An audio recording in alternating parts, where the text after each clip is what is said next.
तो इस साल हो जाएगी पानी की कमी। यूएन का कुछ ऐसा ही कहना है। संयुक्त राष्ट्र ने एल नीनो को लेकर चेतावनी दे दी है। संगठन का कहना है कि साल 2026 एक हाई रिस्क साल बन सकता है। वजह है एल नीनो। एल नीनो का दोबारा मजबूत हो जाना चिंता का विषय बन गया है। इसके साथ रिकॉर्ड गर्मी, महंगा होता खाना और पहले से दबाव झेल रही वैश्विक अर्थव्यवस्था भी जुड़ सकती है। भारत और उसके पड़ोसी देशों के लिए संयुक्त राष्ट्र ने इसे सिर्फ मौसम की समस्या नहीं बल्कि एक कंपाउंड क्राइसिस यानी कई संकटों का मिला जुला खतरा बताया है। तो एल नीनो है क्या? एल नीनो एक प्राकृतिक जलवायु चक्र का हिस्सा है जिसे एल नीनो सर्दर्न ऑसिलेशन यानी ENSO कहा जाता है। हर कुछ साल में प्रशांत महासागर के मध्य और पूर्वी हिस्से का पानी सामान्य से ज्यादा गर्म हो जाता है। इससे दुनिया भर में हवाओं और बारिश के पैटर्न बदल जाते हैं। एशिया के कई हिस्सों में इसका असर कम बारिश के रूप में दिखता है। संयुक्त राष्ट्र की मौसम एजेंसी वर्ल्ड मेटीरियोलॉजिकल ऑर्गेनाइजेशन यानी WMO के मुताबिक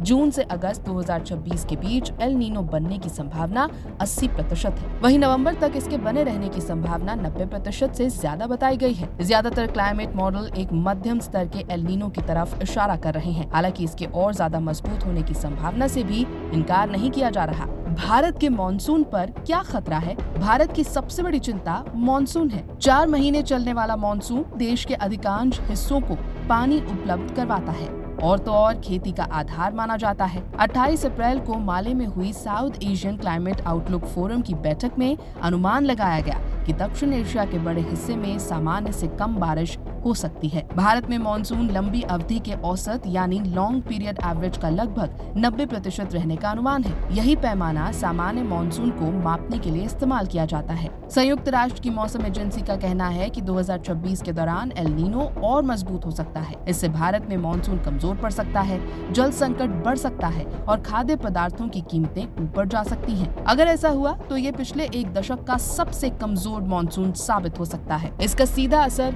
खरीफ फसलों पर पड़ेगा, जिनमें धान जैसी फसलें शामिल हैं। जलाशयों का जल स्तर घट सकता है और भूजल भंडार भी कम हो सकता है, जिस पर लाखों कुएं और ट्यूबवेल निर्भर करते हैं। एल नीनो अकेले काम नहीं करता। वैज्ञानिक इंडियन ओशन डाइपोल यानी IOD पर भी नजर रखे हुए हैं।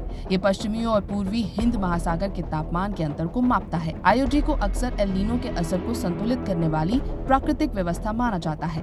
उदाहरण के लिए 1997 में बेहद शक्तिशाली सुपर एल नीनो आया था, लेकिन उसी समय मजबूत पॉजिटिव IOD ने भारत को सूखे से बचाने में मदद कर दी थी। हालांकि 2026 में IOD फिलहाल न्यूट्रल स्थिति में है। अभी ये भारत को कोई विशेष सुरक्षा नहीं दे रहा। मौसम वैज्ञानिकों का अनुमान है कि साल के बाद के महीनों में पॉजिटिव IOD विकसित हो सकता है। म्यांमार से लेकर पाकिस्तान तक कई इलाकों में बारिश का पैटर्न एल नीनो से भी ज्यादा IOD से प्रभावित हो सकता है। अगर पॉजिटिव IOD बहुत मजबूत हुआ तो कुछ क्षेत्रों में सूखे जैसे हालात और गंभीर हो सकते हैं। जब चावल, गेहूं और दालों जैसी फसलों का उत्पादन घटता है तो उनकी कीमतें बढ़ने लगती हैं। इस बार स्थिति इसलिए भी मुश्किल हो सकती है क्योंकि हॉर्मुज के आसपास जारी तनाव का असर उर्वरक बाजार पर पड़ रहा है। हॉर्मुज दुनिया के बड़े उर्वरक व्यापार मार्गों में से एक है। संयुक्त राष्ट्र के मुताबिक फरवरी से अब तक यूरिया की कीमतों में लगभग 80% तक की बढ़ोतरी हो चुकी है और ये रिकॉर्ड स्तर पर पहुंच गई है। संयुक्त राष्ट्र का कहना है कि ये सिर्फ जलवायु संकट नहीं है बल्कि एक बड़ा आर्थिक जोखिम है।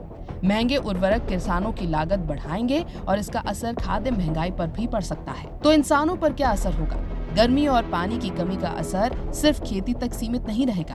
संयुक्त राष्ट्र की चेतावनी है कि हीट स्ट्रोक के मामले भी बढ़ सकते हैं। डेंगू और मलेरिया जैसी मच्छरों से फैलने वाली बीमारियां ज्यादा फैल सकती हैं। दूषित पानी से होने वाली बीमारियों और कुपोषण का खतरा भी बढ़ सकता है। इसका सबसे ज्यादा असर छोटे बच्चों, गर्भवती महिलाओं, बुजुर्गों और गरीब आबादी पर पड़ने की आशंका है। खेती से होने वाली आय में गिरावट का एक सामाजिक असर भी हो सकता है। आर्थिक दबाव बढ़ने पर कई परिवार बच्चों की पढ़ाई छुड़ाने के लिए मजबूर हो सकते हैं। संयुक्त राष्ट्र का संदेश साफ है, खतरा वास्तविक है लेकिन उससे निपटने का समय अभी भी मौजूद है। पानी का बेहतर भंडारण, सूखा सहने वाले बीज किस्मों का वितरण, किसानों को आर्थिक सहायता, अनाज का पर्याप्त भंडार तैयार करना और हीट एक्शन प्लान्स को और व्यापक बनाना ऐसे कदम हैं जो संभावित नुकसान को काफी हद तक कम कर सकते हैं। विशेषज्ञों का कहना है कि अगर समय रहते तैयारी की जाए तो एल नीनो के असर को पूरी तरह नहीं तो काफी हद तक नियंत्रित किया जा सकता है।